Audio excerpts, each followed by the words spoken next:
In this video, we will discuss about some techniques from bit manipulation, greedy algorithms, two pointers, and some observation skills that you can reuse in future Codeforces problems. The exact problems that I discuss in this video are not that relevant. However, the techniques that we use to solve these problems, you can definitely reuse them in future. We will start out with a very simple binary string problem, and then we'll incrementally add difficulty to the problem statement, and I'll show you some techniques on how to handle the complicated versions of the problem, how to think about it, and how to reduce it down to a known fact or technique. Let's start out with a very simple problem. You are given a binary string containing ones and zeros. Suppose this is the string that you are given, 0 1 0 1 1 0 1, and you are allowed to do any number of operations on it. You can do any number of operations on it that you want, and in one operation you pick two index I and j and you swap them. So for example, you can pick this index over here and you can pick this one over here and you can swap them, although swapping doesn't make any difference over here. But if you do swap something like this, you can swap this one to the position where 0 is present. So you can swap these two numbers. Your goal is to minimize the final value. Minimize the final value of the string.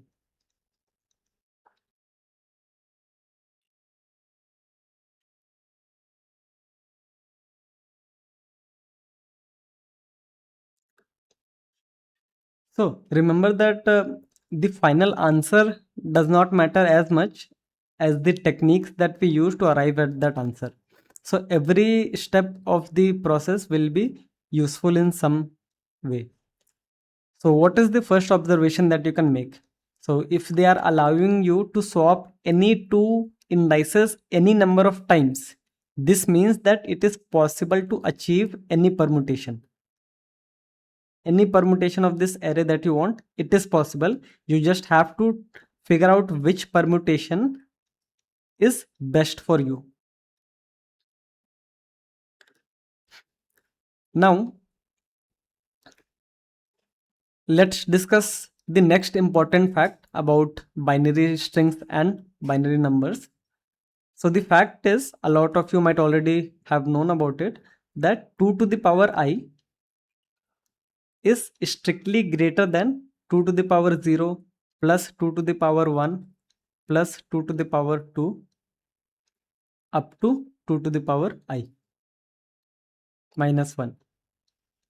What does this mean visually? This means that if you have a binary string, then the highest order bit, which is this bit, this alone is more powerful than all the smaller order bits combined. That is, even if you have a number where all of these bits are set to 1, all the lower order bits are set to 1, and the highest order bit is set to 0, and you have another counterpart where all the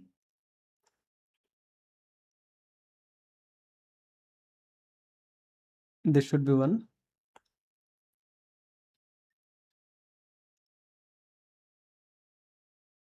and you have another counterpart where the highest order bit is set to 1 and all the lower order bits are set to 0.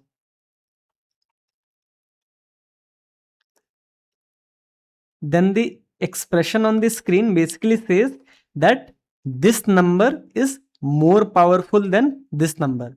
That is, even if all the lower order bits combine their strength together by turning on all of them, they will not be able to compete with even just one single higher order bit alone. So that's what this expression means. 2 to the power I is greater than all the sum of the lower order bits. And I have also repeated this fact in one of my bit manipulation videos earlier. But I'm repeating this again because this is one of the most important techniques that a lot of beginners miss. So in all of the bit manipulation problems, this fact will always creep in some way or the other. So this is one observation that you can make. And the second observation is, of course, if you are allowed to swap two indices, you can achieve any permutation. What is the third observation that we can make? So the third observation can be a corollary of this one. So we know that higher order bits alone are more powerful than all the lower order bits combined. So if you have a binary string with some leading zeros and the higher order bits and then something towards the end, then this binary string, suppose it has length x, and you start counting the length by ignoring the leading zeros. And suppose you have another binary string where you have the higher order bit over here and you have some leading zeros and then some lower order bits and it has length y. Which one of this would be smaller in value and which one would be greater in value? So you know that the higher order bits can overpower all the lower order bits on its own. So therefore, if you have a larger length, of course excluding the leading zeros, then then it means you have a higher value. Therefore, you can say that after ignoring leading zeros, ignore leading zeros,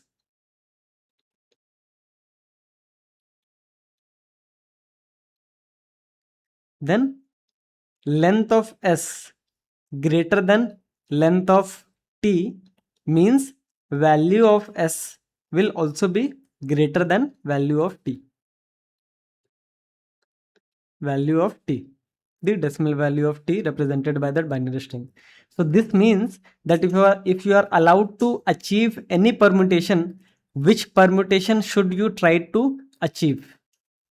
Of course, it would be the one where you try to minimize the total length of the string excluding the leading zeros. This means that you have to minimize. So therefore you should push out all the zeros towards the leading zeros and then form a string that looks like this. You should form a string that looks like this. You have a lot of leading zeros at the front and then you have all the ones at the back. So this is the configuration that you would like to achieve. Like you would like to keep all the ones as tightly coupled as possible and push it down towards the end so that they count in the lower order bits, not on the higher order bits. And this is the answer to the first problem. You just have to sort the array and push all the ones towards the end of the array. So this manner we discussed three observations. One is that swapping two indices can lead to any permutation. Second fact is that the higher order bits alone overpower all the smaller order bits combined. And the third observation is that if you ignore the leading zeros, then the string with the longer length will of course will have a bigger value. So that is why if you want to minimize it, then you have to tightly couple all the ones towards the end of the string. So this concludes the solution to the first problem. Now we'll make this problem a bit more complex by adding some restrictions.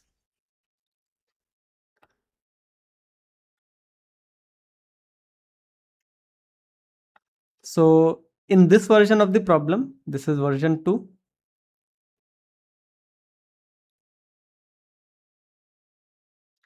The setting is the same. You are given a binary string 0, 0, 1, 0, 1, 0, 1, 1, 0, 1, 0.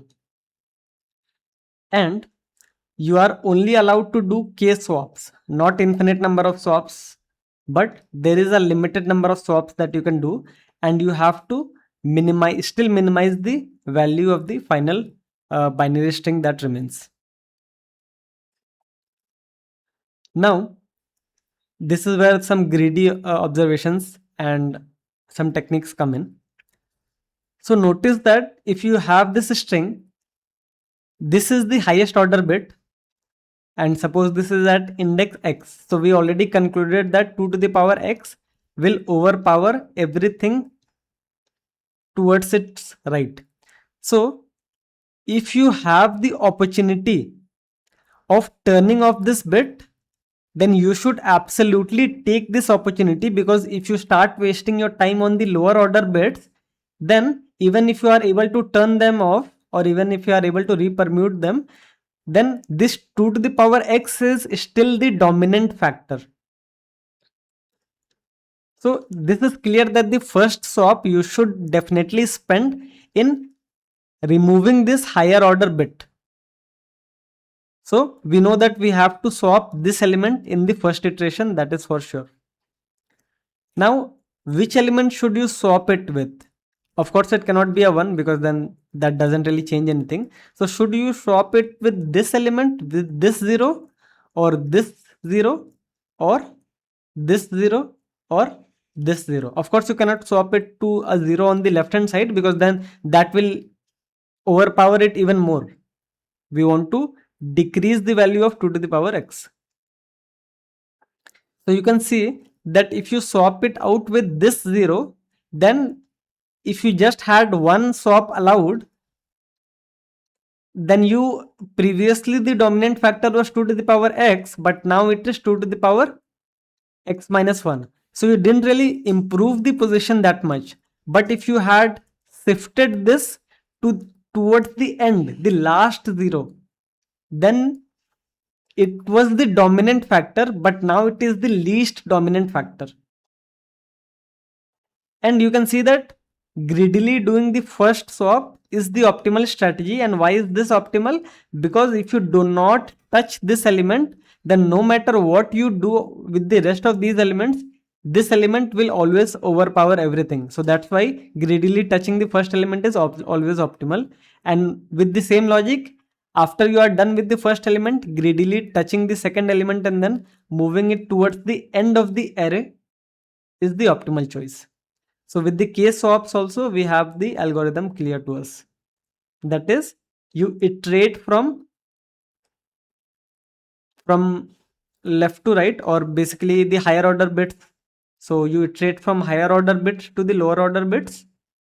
And every time you encounter a 1, you try to swap it out with the last 0 that is available.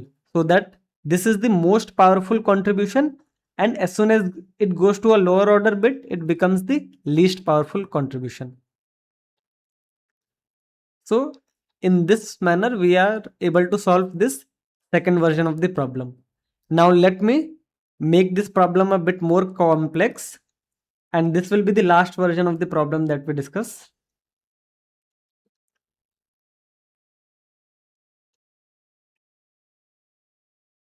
So this is version 3.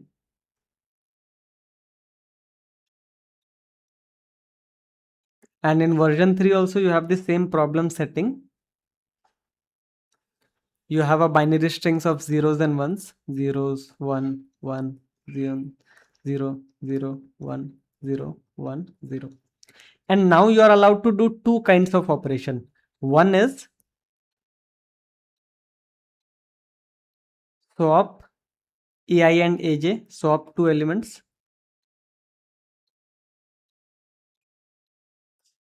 And the second operation is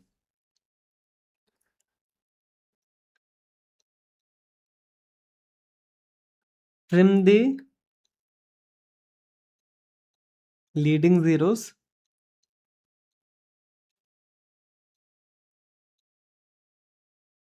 and reverse the string.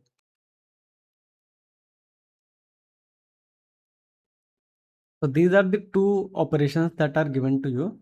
You either swap two indices, or in one operation you trim all the leading zeros and reverse the string.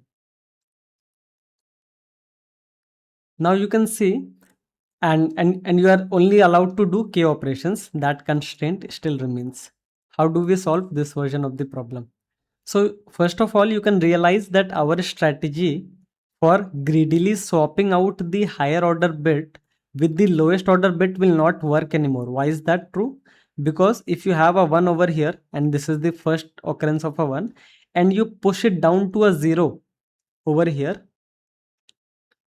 and suppose this was the only operation allowed, then suppose the next occurrence of the 1 is over here, then the string length that you have remaining is this length, right? Or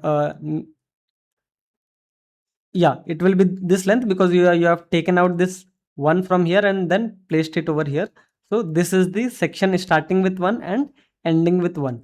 So you have this length, but if you did not focus on the highest order bit, you would have realized that in the previous slides we saw that the length of the string, they also denote which string will be more powerful. So if you have the opportunity of reducing the length even by a factor of 1 or even by just 1 unit, then you should take that opportunity. So if you try to be greedy and then you try to swap out the higher order bit with the largest, with the farthest 0 that is available, then the string that you are creating is of this bigger length. But if you had instead swapped it out, so suppose you had something like this, you had 1 and then some numbers in between, and then you had 0 0 0 at the last position. So you can see that this is a clear counter example of why our strategy of swapping it out with the last 0 is not correct, because if you swap it out with the last 0, then the resulting string would be this block followed by 0 0 1, and the length of this resulting string is this block plus 3.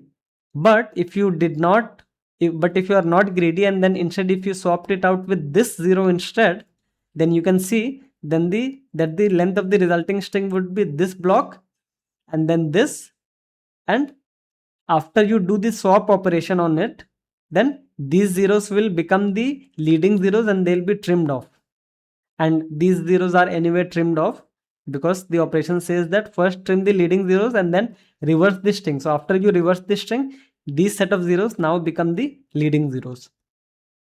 So how do you solve this complex version of the problem?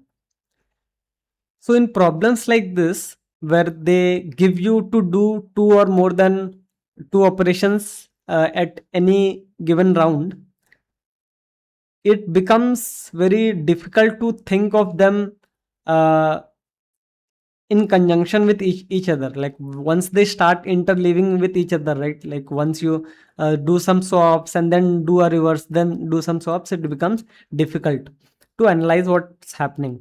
But in most of these problems, and I am not saying all of these problem, one important area to explore is that can we have a specific ordering between these two operations? That might not always be true for all the problems, but that is some starting point, because if you remember in my last greedy video where we were discussing the problem that asked you to either increase the numerator by 1 or decrease the numerator by 1, then we were able to neatly organize it, where we said that all the numerator or all the denominator decreases can be done first and then all the numerator increases can be done later. So we defined a ordering for the problem. Even though the constraints did not specify this ordering, we said that even if we followed this ordering, the optimal solution will still be available to us. No information will be lost. So that is some idea to think about in this problem. So let's see if we can apply that technique over here, right? Can we come up with some ordering and add some more tight restrictions that you have to do all the swaps beforehand or you have to do all the reverses beforehand? And if you are able to do that, then it should simplify the problem for us. So you have two operations. So the operation one is swap,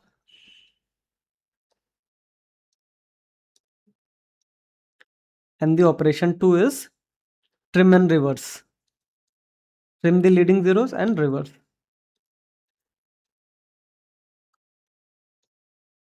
Now proofs and everything aside, like what does your gut feeling says? Should you do all the swap operations first and then trim, or do all the trim and reverse first and then swap? So you can already see that your gut feeling might say that you have to do all the swap operation first so that you get a big chunks of zeros over here, so that they get trimmed very quickly, and then you have a big chunks of zeros at the end so that they become the leading zeros, and then you are left with this sections, and then you can do a series of reverses on it. So your gut feeling says that swaps should come before all the trims and reverses. So this is just our gut feeling, but how true is it? Is it actually true? Let's prove it. So assume that you are doing a series of swaps, and first claim that you do a series of swaps and then you do a series of trim and reverse. Then if this assumption is not true, then it means that there is at least one swap that you did after doing the trim and reverse. So there must be at least one swap over here. So this is a swap. But you can see that if this is the original string, then after doing this swap, and suppose the leading zeros are available over here and the trailing zeros are available over here, and these are the segments that start and end with a 1. Then after the swap, or let me color it like so. This is the original string, and assume that these are the leading zeros, these are the trailing zeros, and this is the segment that starts with 1 and this ends with 1. Now when you did a swap operation on this string would have become, when you did a trim and reverse operation on it, the string would have become this 1 and 1. And now when you do a swap operation, of course you can only do it on the string that is remaining. So you can pick these two indices and then you can swap them. But you can see that since you can only do the swap operation inside the block that is remaining, and this doesn't really change anything. So you could have as well marked this element as X and marked this element as Y, and before doing the trim and reverse you could have swapped X and Y wherever they are in the array. You could have just swapped them because nothing is changing. So you can see that doing one swap operation after a trim and reverse operation is as good as doing the swap operation first and then doing the trim and reverse operation. So with this reasoning, you can clearly see that if you follow a strategy where you do all the swaps first and then do all the trim and reverse first, that strategy is as good as the optimal strategy. So this is one thinking point that you should always keep in mind whenever you encounter problems that deal with 2 or more operations. And like I said, that the specifics of this problem is not that important because you will most likely never encounter a problem again that asks you to do some swaps and then do some trims and reverses. But what you can take away from this video is that for problems that do have these set of operations maintained, usually there is some kind of invariant where you can either do all the elements of all the operations of type 1 first and then do all the operations of type 2. This is one of the invariants that can exist. Second type of invariant is that maybe a limited number of type 1 or type 2 operations are needed. So we'll talk about that as well in the remaining part of the video. But these are the general ideas that you can take away from this problem. So the implementation details are not that important. The general ideas that we are discussing, those are important. So now that we have concluded that for the hard version of this problem, we can do all the swaps first. You do all the swaps and then you do a trim and reverse at the end.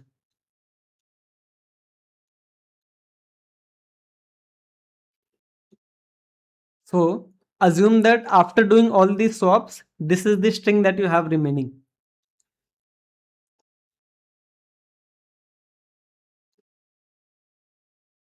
You have this string with the leading zeros, and then there will be a trailing zeros over here. and then this is a block that starts with 1 and ends with 1.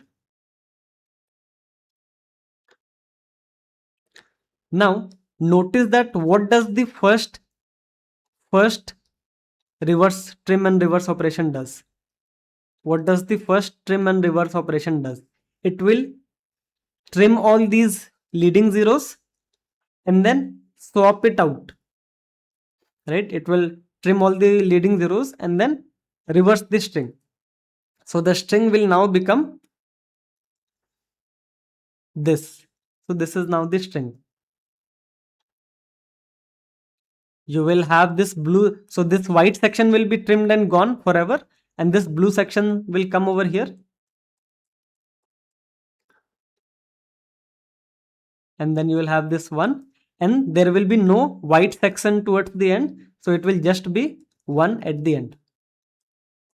Now what happens when you do the second trim and reverse operation? Because you know that you can never do any swap operations in between, because you have already done all the swap operations, so you can only do a series of trim and reverse. So when you do the second trim, so then these leading zeros will be gone, and this string will now be reversed again, and the blocks would look like this. You have one over here, you have one over here, and then nothing over here and nothing over here. And then you look at what the third trim and reverse operation does. So you can see that from the third trim and reverse operation, or the string will just be rotating back and forth, but the value, if you look at the value, so this value would be equal to this value only, because this value is nothing but, it's the same thing, but here the leading zeros are explicitly written, and here the leading zeros are not written. So you can see that the third trim and reverse does nothing. So even the fourth trim and reverse will do nothing,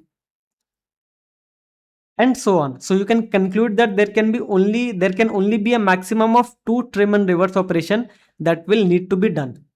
But if you notice more closely, then you will see that even the second trim and reverse operation is doing absolutely nothing, because after the first trim and reverse operation, you got this particular string, and this is the value of the string.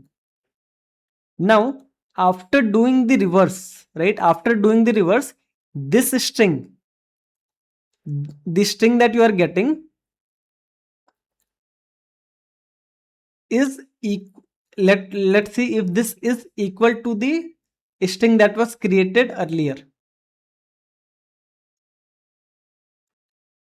But if you notice that this string and the original string, they are not same, because the original string had these trailing zeros, so it had a larger length, and this one has a smaller length. So right now we can only conclude that maximum of 2 trim and reverse operations are needed, but no more than that. But even before we jump into the brainstorming of the next section, let's see, can we trim down the number of operations even further? So we clearly know that the third operation and onwards, they are not useful. So let's remove them from the picture. Now first let's understand what the trim and reverse operation is doing that swap operation couldn't do better.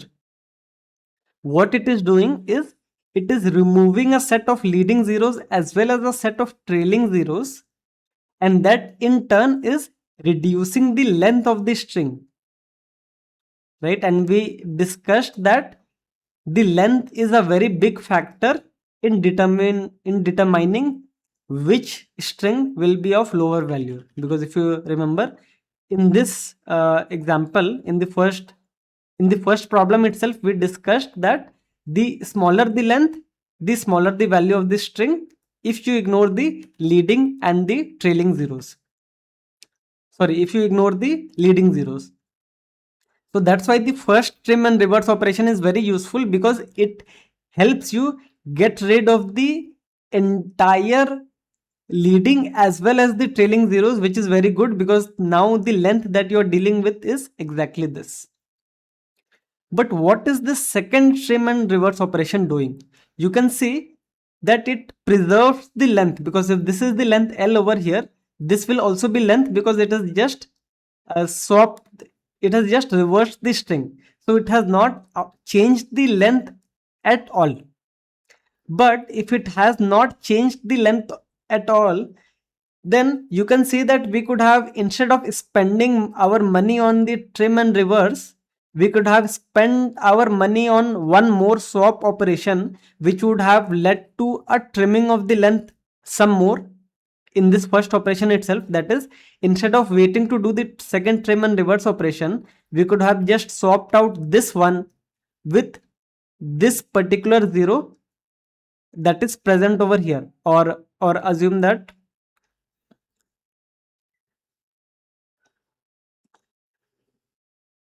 if you had this one and suppose you had a 0 over here, then instead of, so if you just swap it two times, sorry, if you reverse it two times, then the configuration, after the first reverse, the configuration will be something like this, and after the second reverse, the configuration will be something like this. So you can see that the length remains same, but if you were smart about it, then you could have just swapped this one with this 0 over here, and this would lead to something like 0 comma 1, and after the first trim and reverse, this L would have been reduced to L minus 1. So you can see that wasting your money on a second trim and reverse operation is not useful at all. You could have as well used that money to spend it on a swap operation, so that you can group the ones as tightly as possible, like as closer as possible, so that when you do the trim and reverse operation for the first time, the string that you are remaining with, that string that starts with 1 and ends with 1, this is of the smallest length possible. So our goal is to minimize the length of the resulting string. So using all these observations so far, we have concluded that you will have a series of swaps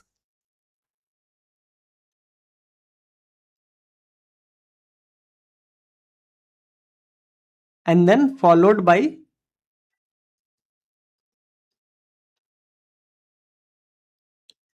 at most one reverse.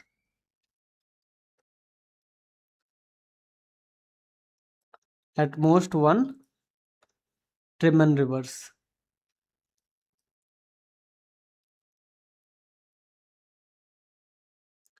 So it means that it can be branched out into two phases. So you either do 0 reverse on this string, and then this problem is just the second version 2 that we discussed, that you are allowed to do only swaps k times, and then tell me what is the minimum value that you could produce, or you are allowed to do one reverse. So if you are allowed to do one reverse, then we know that this reverse will be done towards the end, right, after you have done all these swap operations. And if you are allowed to do one reverse, then it means that you can use k minus 1 swaps on the array to to transform the array as you like, so that after the reverse operation you will get the maximum benefit. So now how would you like to transform the array? With this k minus swaps, naturally you would want as many zeros as possible to go over here, and then as many zeros as possible to go over here, so that this, if this is the first occurrence of a 1 and this is the last occurrence of a 1, then this length has to be minimized for the value to be minimized. So now let's solve this problem when you are allowed to do k minus 1 swaps followed by a reverse. So if it is followed by a reverse, then after reversing the string, the values would be read from right to left, right? So let's reverse the string first, and let's try to do the operations and figure out what can the minimum value of the string be. So if you have the string something like, let's say 0 0 0 1 0 1 1 0 1 0 0 1, and then some zeros, right? Let's do the reverse operation first. We are not doing the reverse operation first. We are just visualizing the string from right to left, right? Nothing new. We are just visualizing the string from right to left so that it will make things easier for us, because the final result will be read from right to left only after the reverse.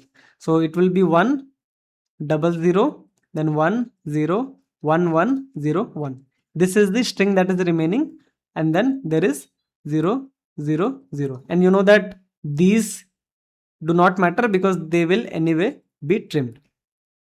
Now you are allowed to do k minus 1 operations, swaps, k minus 1 swaps on this, and assume that k minus 1 is equal to x, so that it's easy to say that you are allowed to do x swaps on it to minimize the value of this string. Why are you trying to minimize the value of the reversed string? Because this is what will remain at the end after you have done all the swap followed by a reverse operation. So now you can see that this one you cannot move to the farthest zero like before, because if you move it to the farthest zero, then the length will not be trimmed as much as we would like to. So then should you move it to the closest zero? Not really, because then also the length is not being trimmed as much as we'd like to. So should you move it to what, this zero or this zero or this zero? Which one should you move it to? So it's not clear which one for each index 1, that is 1, which zero should you swap it out with. So instead of trying to worry about figuring out where each of these ones migrate, let's look at the original string and notice that after you have done this series of swaps, there will be some leading zeros available over here and some trailing zeros available over here, and then all the ones will be embedded inside this substring.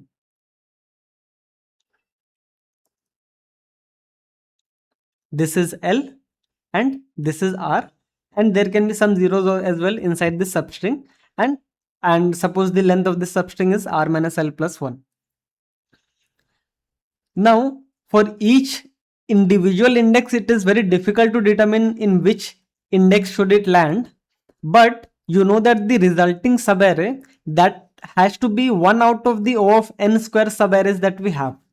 So what if we try them all? In that case, it is guaranteed that we will never miss the subarray. What if we try all the possible subarrays and then take the minimum length subarray, right? Because we want to minimize the length first, because that will give us the smallest value. Why do we want to minimize? Because we know that the border elements will always be 1.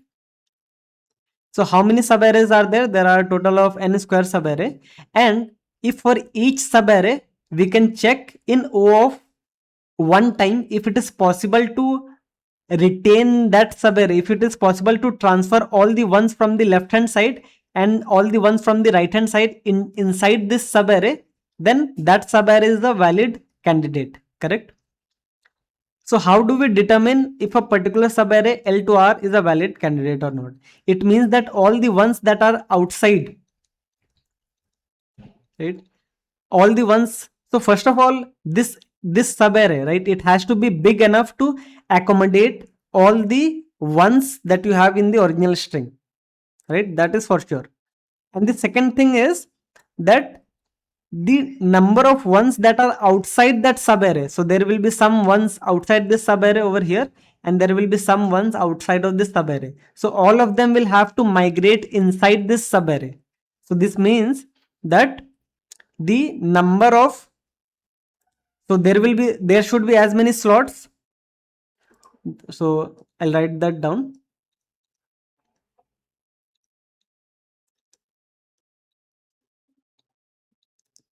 There should be at least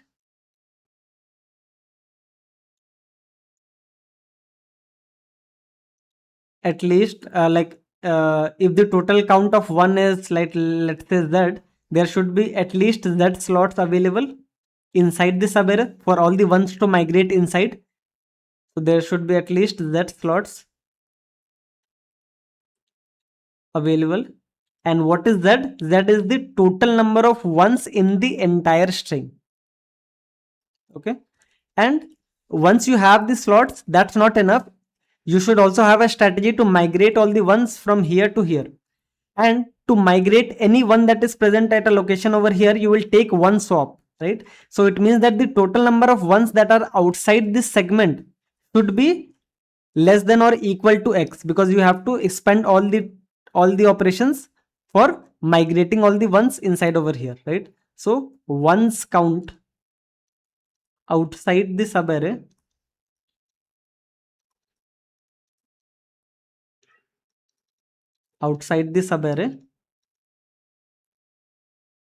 should be less than or equal to x. So if these two conditions are satisfied, then you can see that this L to R will create a valid partition, will be a valid candidate for that subarray, because you can transfer all these all the outside ones inside this subarray, and then you can do the reverse operation, and then you can trim this entire thing, and you will be left with this particular thing. So the so this will actually solve the problem, in fact, and the time complexity would be O of n square, because checking the count of ones outside a subarray is nothing but you can use prefix sum to compute the count of ones over here, and then compute the count of ones over here. And this slot thing also you can check very easily by checking the length. So, but the time complexity is O of n square. Can we do it any faster? So now we'll look at some optimization technique to improve the time complexity.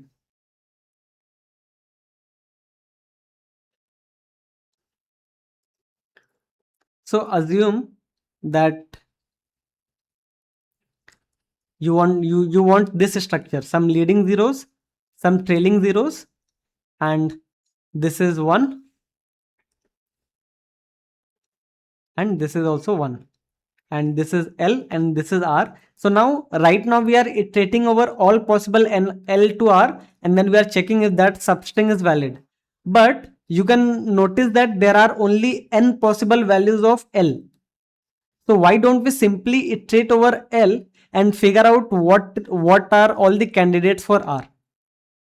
So if you fix L, that is, try to compute the answer for all the subarrays that start at L. Now, do you really need to compute the answer for all the subarrays? Because if this is a valid segment, right, then do you really need to consider this bigger segment as a valid segment? Not really, because we already concluded that the length of the segment has to be minimized because of the first fact that we discussed in the video. Length is smaller means value is smaller. So what we are interested in finding is for each L, if you can figure out, if you can find out the minimum R,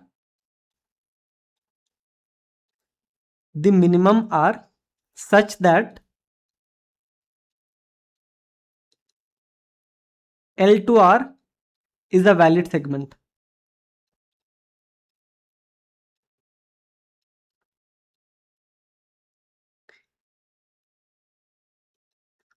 If you can do that, then you can solve the problem, right? So to do that, the first simple approach that you can think of is, okay, you iterate over each L for I in L, for I in, like, let's say 1 to n, for L in 1 to n, and then for each L you start from here and then you keep going to the right until you have encountered the subarray length big enough to accommodate all the ones inside of it, plus the ones count outside of the subarray should be less than or equal to 1. So if it is not satisfied over here, you keep on increasing this. But what happens when you find the answer? You can stop, because you are looking for the minimum R that will help you achieve that result. but this is still O of n square. Why? Because you are iterating over each L. But do we really need to start the iteration from scratch for each L? Not really, and that is where the two-pointer trick comes in, which I talked about in the start of the video. That will this problem will also involve two-pointer. So what we are looking for is, this is L, and for this L we are trying to find the minimum window. This is the minimum window that can accommodate all the ones inside of it by also following the tight restrictions of X swaps that we can do. So suppose this is the minimum window that you have found for this index R. This is R prime. For this L, this is the minimum window.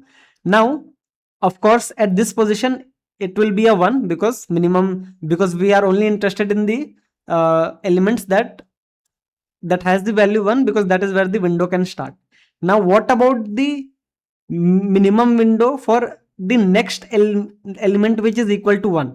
So for the next element which is equal to 1, you can see that since you have shrunk the window size over here, then the number of ones outside this particular subarray, that the count increases. So the likelihood that this window is still valid decreases. So therefore it means that you have, for this particular element, you have to keep on iterating to the right to expand the window.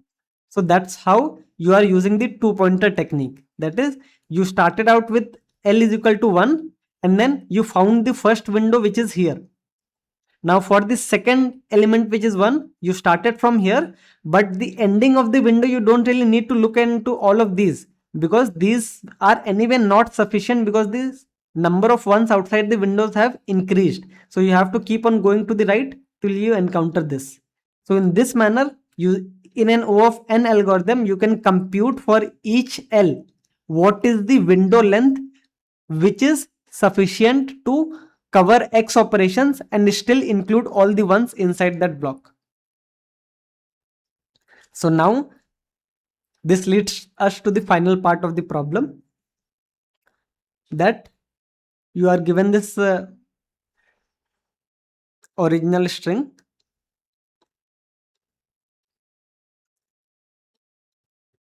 and let's reverse this original string so that we can directly compute the answer for the value. So let's look at this string from right to left, and here we have decided that for each L,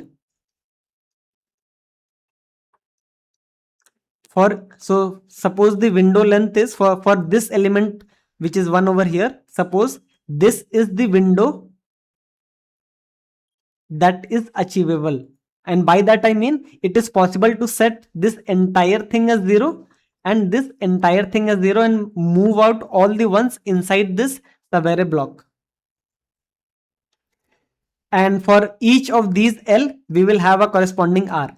So then which L to R should you take? So we have already concluded that the length should be minimized. So of course you should take for each index I, whichever one gives you the minimum length, that will be the answer to this problem. Whichever window gives you the minimum length, that will be the answer to this problem. But one thing that we are missing is, what if two indices give you the same length? What if two indices give you the same length and both of these lengths are minimum? Then which one should you pick? Like, this is also giving you a window of length 5, and let's say this is also giving you a window of length 5. So which one should you pick? And this leads us to the last part. So in one window, if you have decided that this is the window and outside this window everything will be 0 over here, everything will be 0 over here, so you will of course have to migrate all the ones inside this window, So when you do the migration, what is the best strategy to do the migration? So since you have decided this window already, and this is the reversed string, right? So this means that this window read from left to right will be the final number that will be created. So of course you would want to migrate the ones to the lowest bit, right? So that it contributes lowest. So if there is a 0 over here, then when the migration happens, then the lowest 0 bits should be replaced with all the ones. So suppose 0 is here, 0 is here, 0 is here, and 0 is here. So this 0 should not be touched. All the migration should be done over here, right? 1, 1, 1, and so on. So if two indices have the same length, then you do the migration by replacing all the lowest 0 bits with 1, and then you compare those strings, right? You compare those strings, and since they have the lowest length, since they have the minimum, they have the same length, then which one would be the smaller? So you can see that whichever is the lexicographically smaller one, whichever is the lexicographically smaller, after replacing all the lowest order 0 bits with the ones that you have done the migration. And how can you do that? You can simply count you can count the total number of ones that are outside this window, and then you can iterate over this string, and then you can replace all the zeros, all the lower order zeros with the total number of ones that were outside this window. And once you have done that, you can simply compare the strings lexicographically, and to do that you can just use the less than symbol in C++. That works out of the box. And why will the lexicographically string be smaller? Because they are of the same length. So if they are of the same length, so if you have two binary strings of the same length, and let's say they have some common prefix, right? 1 1, let's say 1 1, and at this point this string is 1 and this string is 0, then the first point of difference will be the one where the lexicographical ordering will be decided. So since this string has a 0, it is lexicographically smaller, and you can see that since this bit overpowers all the lower order bits, this string is also not just lexicographically smaller but also smaller in value. So using the lexicographical ordering of two substrings, you can figure out which one of the minimum length should you consider, right? And this scenario will only happen when you have ties for the minimum length. If you do not have ties for the minimum length, then the answer is simply the index that gives you the minimum window for the minimum window that packs the entire one outside this window, right? Where it is possible to pack the entire one. So now we have solved the problem in, even now the time complexity can still be O of n square. Why? Because of the last step, which is when there is a tie, then we are replacing all the zeros with 1 manually and then comparing it lexicographically, which is O of n. But that is fine. But if anyone is interested, it is also possible to solve the entire problem in O of n, including this lexicographical ordering part, using suffix array, because that is what suffix arrays are designed for. It can give you faster queries for whether a substring is lexicographically smaller than the other substring or not. But that is not the discussion point of this video. For this video, even if you implement it, or even if you just understand it up to O of n square implementation, but you should do the O of n implementation of the two pointer technique. But for the lexicographical ordering, it is fine if you want to do O of n comparison. That is all right. And yeah, even if you are able to understand the O of n square solution, it's good enough. So that was the problem. And even though there were a lot of steps involved in solving this problem, I don't expect you to solve this problem or do the implementation or submit it on Codeforces. In fact, I have not done that myself, because see, because sure, you can do all of these. You can do all of these if you have the time, but implementation is a bit tricky for this, no doubt. But even if you got the idea, right, that like we discussed a lot of ideas in this problem, like the swaps technique and the permutation, the leading zeros and the highest order bit overpowering the lower order bits, then the length deciding which element, which binary string is bigger or smaller. Then with the case swaps, we decided that the greedy algorithm is indeed correct because this bit overpowers everything. Then we saw that when we added another constraint, and when you are dealing with two operations at the same time, then most of the times it helps to think them in a particular order. And after doing them in a particular order, the problem setter might usually add something like one operation might not have to be done a lot of time. So we analyzed those cases because our intuition told us that the trim and reverse operation is not needed to do a lot of time. So we did that. So, and we concluded that it is only feasible to do it 2 times. And here Yes, I will agree that here some sharp observation skills is needed to figure that out, that the second trim and operation reverse is not really needed because you are not really changing the length, and you could have instead been smart about it and done the swap operation instead. So that is a clever observation. That's all right. But even if you take that observation for granted, that's fine. And then yeah, and then we discussed that we can split it into two sections: the zero reverse, for which we have already solved, and the one reverse. Now for the one reverse, we decided that doing the greedy swaps, with where you swap this one with the farthest zero, is not the correct strategy, because it will increase the length. But even to the closest zero is not correct, because even though it did not increase the length by that much, but it did not decrease the value as such. So then we said that, okay, instead of guessing, let's try out all the possibilities, because after doing the trim, everything will be in a subarrays of L2R. So we tried all subarrays, and then we solved the problem in O of n square, or yeah, in O of n cube. Yeah, actually it will be O of n cube if you want to try out all the subarrays. And then then we checked each of the subarrays, and for each subarray we said that, is it possible to migrate all the ones inside of this subarray? And first we came with an O of n square technique. Then we saw that instead of trying out all the subarrays, we could instead fix one left endpoint, and then we can ask the question, what are the possible candidates? And we realized that there is only one possible candidate, which is the minimum R.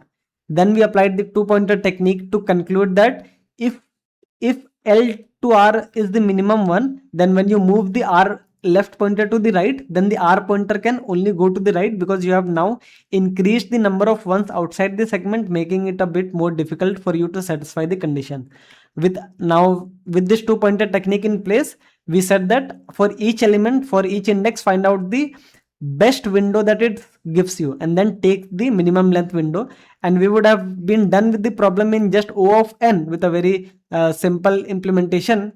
The only complication that came in our way is that, what if multiple indices are providing you the same minimum length? In that case, which one should you take? And then we decided that, how do we actually change the elements inside the window? So if we have finalized the window, then we should definitely replace the lowest order 0 bits. And when we are able to do that, then we can do the lexicographical comparison and figure out which string gives the maximum benefit, and which one creates the minimum valued string at the end.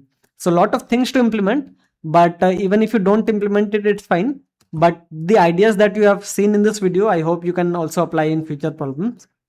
And if you have any feedback or suggestions, do let me know in the comment sections. That's all. Thank you.